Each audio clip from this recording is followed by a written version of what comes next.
marcou a entrada triunfal de Jesus em Jerusalém. Jesus, ele foi para Jerusalém para lhe dar a vida para nós, por nós, para o nosso resgate, para a nossa salvação. Jesus sabia muito bem o que o esperava. Ele sabia, porque os sumos sacerdotes, os chefes religiosos, já tinham tomado a firme decisão de matar Jesus. Nós ouvimos sábado. Tomaram a firme decisão de matar Jesus. E tomaram a firme decisão de matar Jesus por quê? Pilatos achava que era por inveja, mas não era só por inveja, era por maldade, por cegueira, por inveja, por ciúmes, porque não se converteram, porque não se entregaram, porque não aceitaram Jesus. Tomaram a firme decisão de matar Jesus, não porque ele era um criminoso, não porque ele fez um mal. Em última instância, mataram Jesus porque ele se fazia filho de Deus, como de fato é o filho de Deus, um blasfemo. Mataram Jesus por blasfêmia. Sendo o filho de Maria e de José, ele se faz filho de Deus. Era isso que eles diziam. Então Jesus vai para Jerusalém sabendo que ele iria parar na cruz. Aliás, que ele iria passar pela cruz, passar pelo Calvário. Ele tomou também a firme decisão de ir para Jerusalém. O evangelista ensina que se por um lado nós temos os fariseus, os sacerdotes, sumos sacerdotes, que tomaram a firme decisão de matar Jesus, por outro lado, Jesus tomou a firme decisão de ir para Jerusalém. Ele não fugiu, não se acovardou, não abandonou a sua missão, foi até o fim.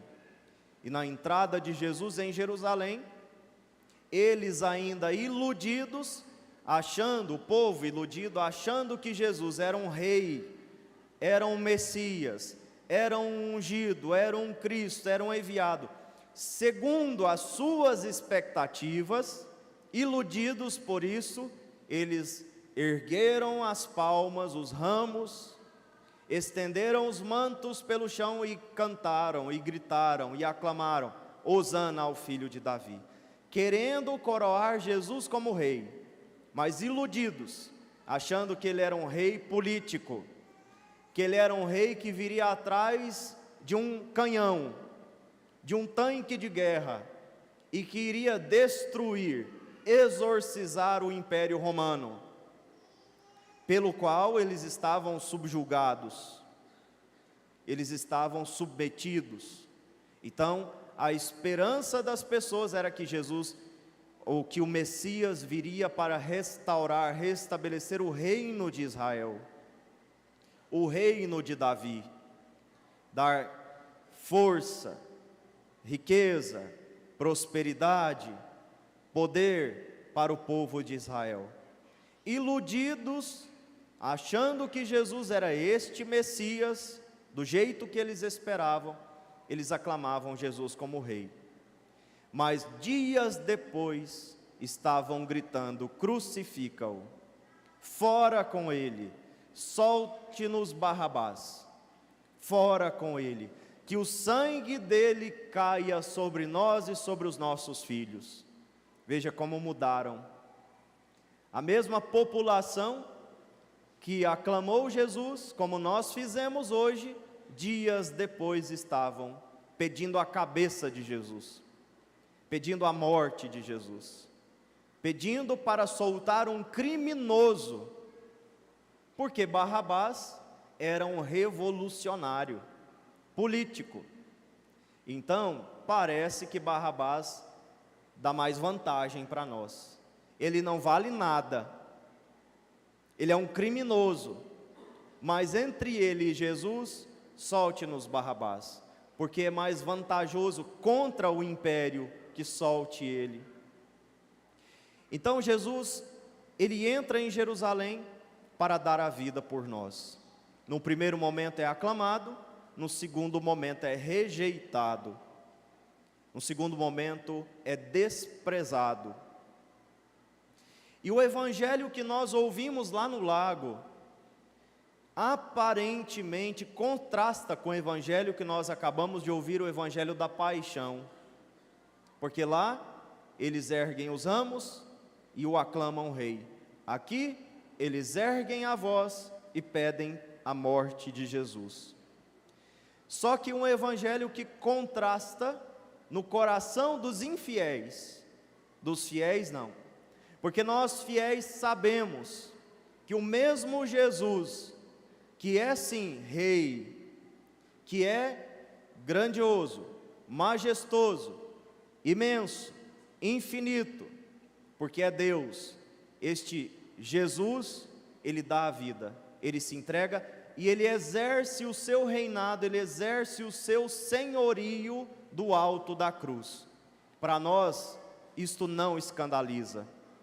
Para aqueles que são fiéis, para os que são fiéis, o fato de nosso rei dar a vida é absolutamente normal, salutar, razoável, porque é assim que Deus age, é assim que o verdadeiro Deus age. Ele dá a vida, ele não tira a vida de ninguém, ele dá a vida pelas pessoas. Eles esperavam alguém intocável, alguém forte, alguém poderoso, belicamente falando, militarmente falando, financeiramente falando, e Jesus começa nascendo e sendo posto numa manjedoura, num estábulo, e termina os seus dias no alto da cruz como um malfeitor. Que Deus é esse? Que Messias é esse? Que homem é esse?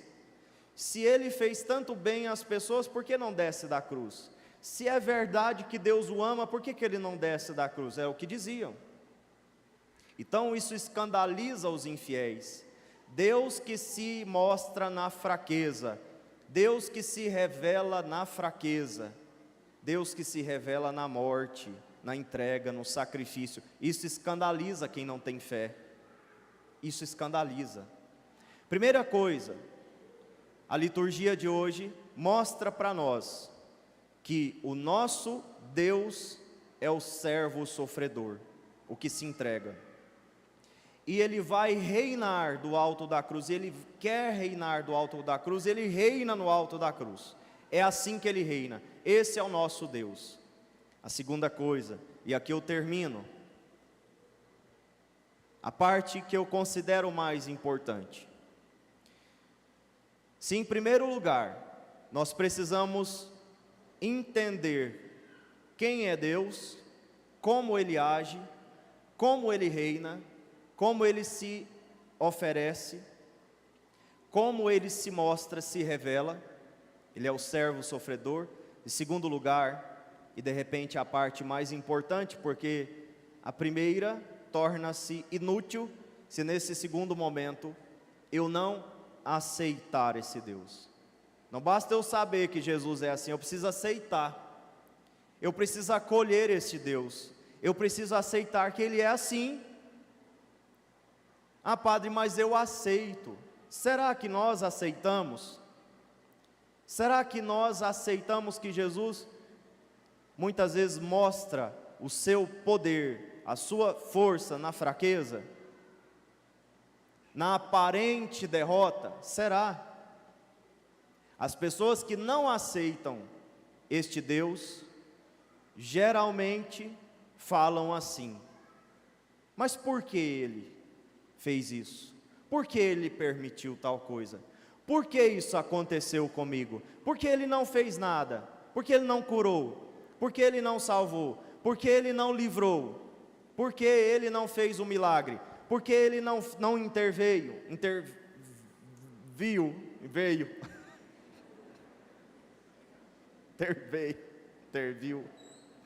Por que Ele não agiu?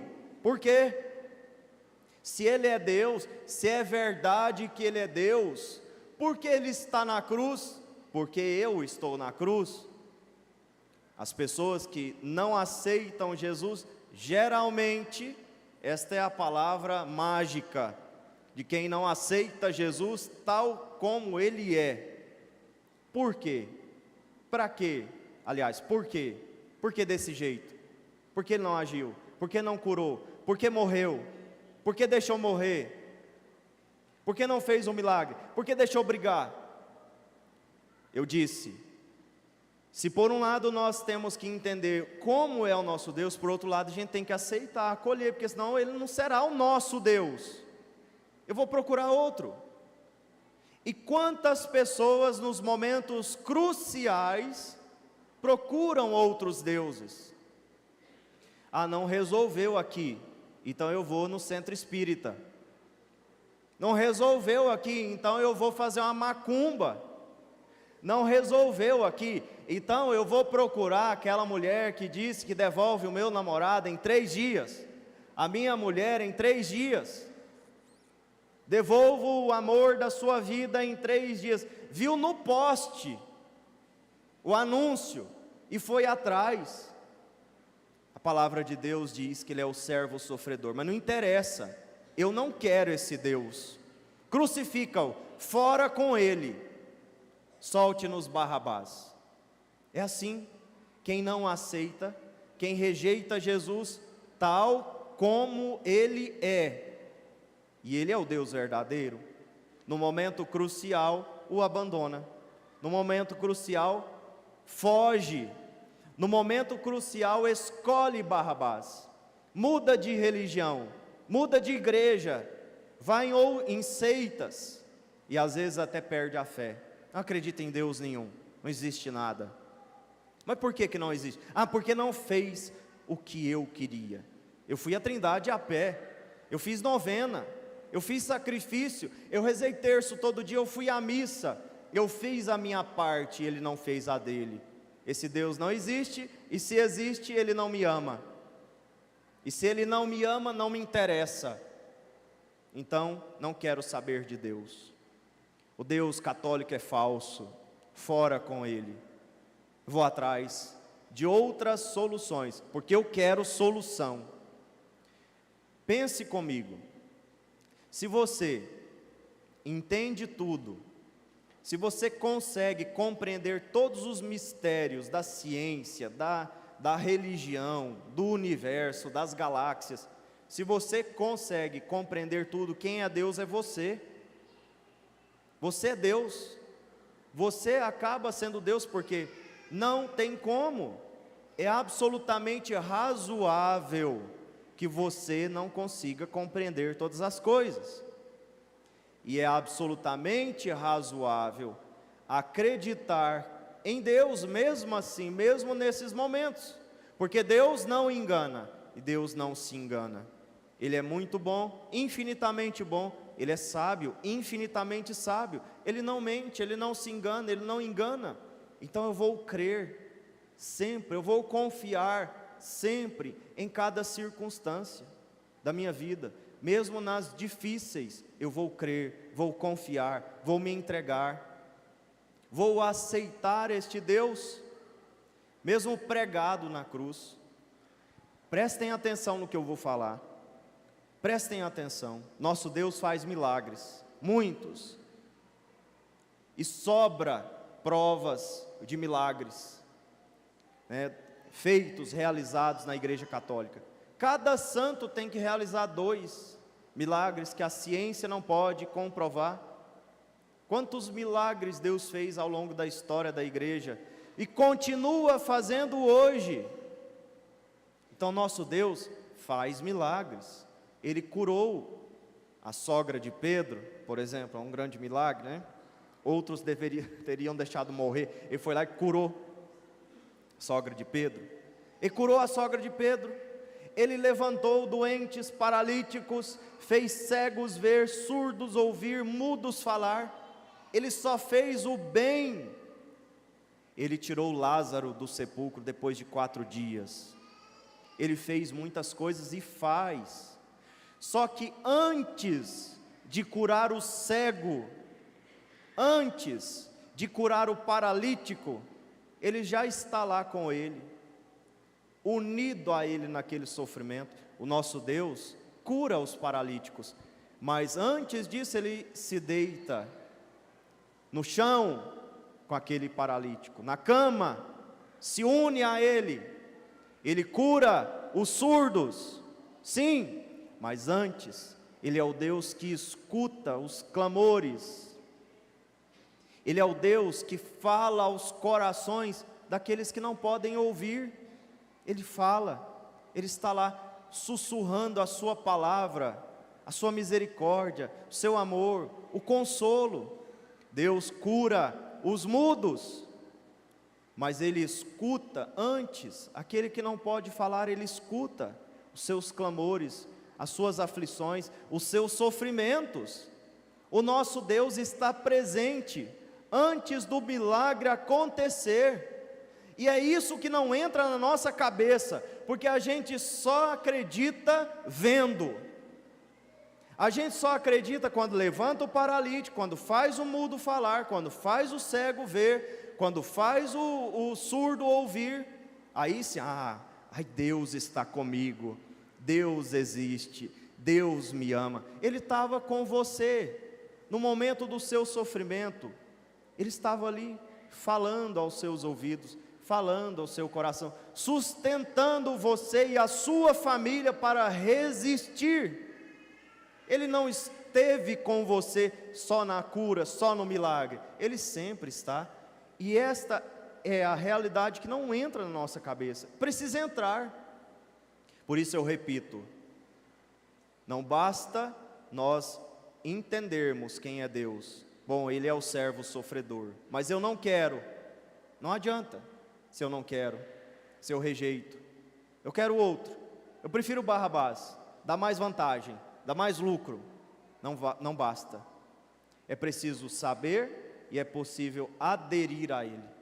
Vamos pedir a Jesus, neste início de Semana Santa, que nós possamos aderir ao Deus verdadeiro, aceitar, abraçar o Deus verdadeiro, é esse Deus que faz tudo, que pode tudo, e sobretudo, Ele quer mostrar o seu poder, a sua grandeza, o seu senhorio, no sacrifício, na entrega, na cruz. É ali que o nosso Deus se faz presente. Ele se esconde na aparente fraqueza, para confundir os fortes, deste mundo. Deus se esconde na fraqueza, na miséria humana. Ele mesmo assumiu a miséria e a fraqueza humana. Que esta Semana Santa seja esta semana da descoberta do Deus verdadeiro, e mais ainda, o segundo passo, da adesão ao Deus verdadeiro. Quebra o Deus falso que você carrega no bolso, quebra o Deus falso que você carrega no coração, joga fora, fora com ele, crucifique este Deus falso, mate este Deus falso, e deixe que o Deus vivo e verdadeiro viva dentro de você, na sua vida, na sua família, em nossa comunidade. Que tenhamos uma abençoada Semana Santa, uma semana na presença de Deus, uma semana na companhia de Jesus. Nós começamos hoje, não fujamos no momento da cruz. Se nós queremos a Páscoa, vamos agora firmes, viver daqui para frente, unidos, agarrados ao nosso Deus, fazendo companhia. Não sejamos como os cidadãos de Jerusalém, que no primeiro momento, eufóricos, iludidos, aclamaram Jesus, mas depois o rejeitaram. Que sejamos como Maria, como Nossa Senhora, a Nossa Senhora da Guia, que sempre o aclamou como Rei, que sempre o aceitou como Deus verdadeiro, mesmo vendo ele tão pequenino naquela manjedoura, ela tinha certeza, é Deus, é o meu Salvador que está aqui em meus braços. Maria, No caminho para o Calvário, ela não duvidou. Que sejamos como ela. Nos unamos também a Maria neste tempo forte que é a nossa Semana Santa. Creio em Deus Pai Todo-Poderoso, Criador do céu e da terra, e em Jesus Cristo, seu único Filho, nosso Senhor, que foi concebido pelo poder do Espírito Santo, nasceu da Virgem Maria, padeceu sobre Pôncio Pilatos, foi crucificado, morto e sepultado, desceu à mansão dos mortos,